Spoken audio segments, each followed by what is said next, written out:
নিজের ও সম্পদের সুরক্ষার জন্য লাইসেন্স করা আগ্নেয়াস্ত্র কিনেছিল টেনেসি অঙ্গরাজ্যের মেমফিস শহরের ওই বাসিন্দা, কিন্তু সেই অস্ত্রের গুলিতেই আহত হলেন তিনি। অবাক করা বিষয় হলো, গুলিটি ছুঁড়েছে তার পোষা কুকুর। দ্য গার্ডিয়ান এক প্রতিবেদনে জানায়, পুরো ঘটনাটি কাকতালীয়।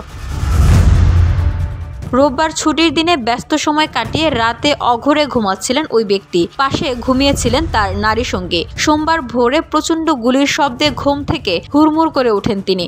সঙ্গীরও ঘুম ভেঙে যায়। ঘুম ঘুম চোখে ঠিক কী ঘটেছে সেটা বোঝার চেষ্টা করছিলেন তারা। হঠাৎ ওই ব্যক্তি দেখতে পান যে তার বাঁ পায়ের উরু বেয়ে গড়িয়ে পড়ছে রক্ত। তিনি গুলিবিদ্ধ হয়েছেন। গুলি তার উরু ছুঁয়ে বেরিয়ে গেছে। বসুন্ধরা, উত্তরা, বনশ্রী, কুড়িল ও বাড্ডা সহ রাজধানীর বিভিন্ন স্থানে অভিজাত ও অত্যাধুনিক মানের ফ্ল্যাট কেনার এক নির্ভরযোগ্য প্রতিষ্ঠান প্লেজেন্ট প্রপার্টিজ লিমিটেড। তাই আপনার স্বপ্নের আবাসনের জন্য আজই যোগাযোগ করুন।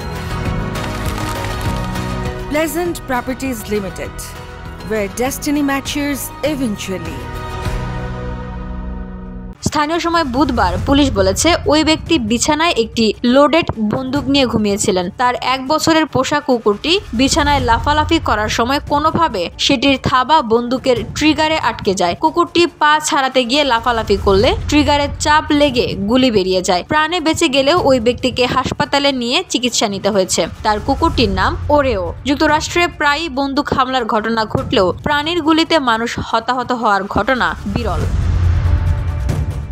VOD Bangla news desk.